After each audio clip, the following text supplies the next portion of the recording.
বাংলাদেশে ফেসিবাদের যে পরিণতি হয়েছিল তার চাইতে খারাপ পরিণতি আপনাদের হবে। আমি আপনাদেরকে সালাম দেওয়ার জন্য এসেছি। আমি আমার একজন মুসলিম ভাইয়ের কথা বলতে এসেছি।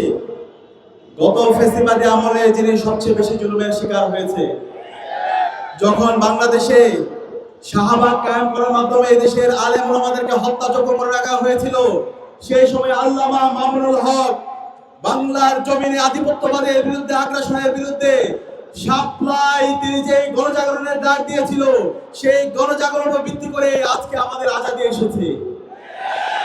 আমরা আমার এই মজলুম ভাইকে আগামী 12 ফেব্রুয়ারি বেলর বিপ্লবের মাধ্যমে কি বিজয় করতে পারবো ইনশাআল্লাহ। ইনশাআল্লাহ ইতিমধ্যে বাংলাদেশের তরুণ ইনসাফের পক্ষে অবস্থান নিয়েছে। 5টি ছাত্র সংসদ নির্বাচন হয়েছে।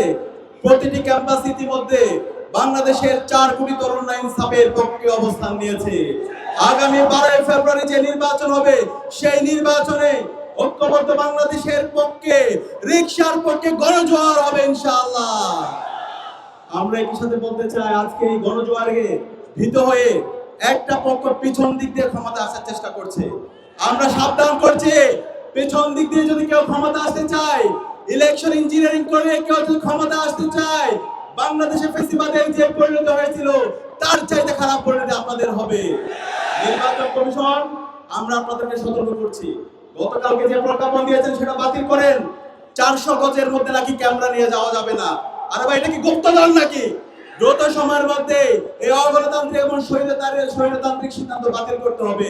আমরা সবাই নির্বাচনে আমরা সেন্টারে যাব, ছবি তুলবো, ঈদের মতো আনন্দ করবো। আমরা কি পারবো?